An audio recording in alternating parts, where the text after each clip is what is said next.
আচ্ছা, কালকে France versus মরক্কোর যে ম্যাচটা হয়েছে, এখানে ফ্রান্স কিন্তু ডমিনেটিং ফুটবল খেলেছে এবং মরক্কোকে জাস্ট উড়িয়ে দিয়েছে। এবং এইখানে এই ম্যাচের পরে সোশ্যাল মিডিয়াতে কোনো কথা বলতে শুনেছো কাউকে যে এটা ফ্রান্সকে রিগড করে জিতানো হয়েছে, সব ডিসিশন ফ্রান্সের পক্ষে গেছে? কেউ কিন্তু কোনো কথা বলেনি। এইখানে ফ্রান্সের যে পেনাল্টিটা দিয়েছে আমরা কিন্তু দেখেছি ওইটা কি পেনাল্টি। তো আমরা মানি যে এটা পেনাল্টি পাওয়ার যোগ্য ফাউল, তার জন্য রেফারি পেনাল্টি দিয়েছে। এবং পেনাল্টির আগে যে একটা হ্যান্ডবল হয়েছে যেটাকে রেফারি হ্যান্ডবল দেয়নি, ওইটাকে নিয়ে কিন্তু কেউ কোনো সোশ্যাল মিডিয়াতে কথা বলেনি, কারণ এটা আর্জেন্টিনা না, এই টিমে মেসি খেলে না, আর ফ্রান্স টিমে খেলে এমবাপ্পে কারো সেকেন্ড চয়েস, কারো থার্ড চয়েস। আমি কাদের উদ্দেশ্য করে বলছি তোমরা ভালোভাবেই বুঝতে পারছো। তো আমি কিন্তু টোটালি সোশ্যাল মিডিয়াতে কোনো হেড ছড়াচ্ছি না, তো তোমরা মেনে নাও রেফারির যে ডিসিশনটা দেয় সেইটা নিয়মের ভিতরেই দেয়। আমরা কিন্তু গতদিনের যে পেনাল্টিটা, এইখানে যে ফাউলটা হয়েছে, এইখানে কিন্তু ফাউল করার আগেই এমবাপ্পে ডাইভ দিয়ে দিয়েছে, কিন্তু পরবর্তীতে টাচ লেগেছে, এটা রুলের ভিতরে এসেছে পেনাল্টি, তার জন্য পেনাল্টি দেওয়া হয়েছে। তো এখন কিছু লোক আর্জেন্টিনার ম্যাচের সময় আসলেই তারা কোথা থেকে উদ্ভব হয় জানি না, এসে তারা শুরু হয়ে যায় আর্জেন্টিনা রিগড,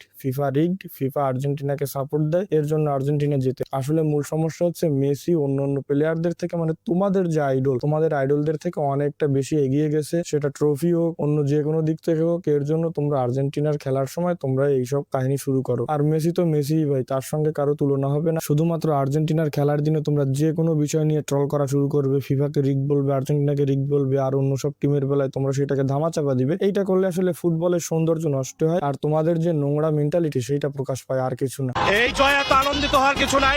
70 মিনিট 80 মিনিট পর যখন আর্জেন্টিনা 2টা গোল খাইলো, বাংলাদেশ থেকে কয়েক লক্ষ কোটি টাকা পাঠানো হয়েছে, তারপরে এটা যখন ফিফার কন্ট্রোল হয়েছে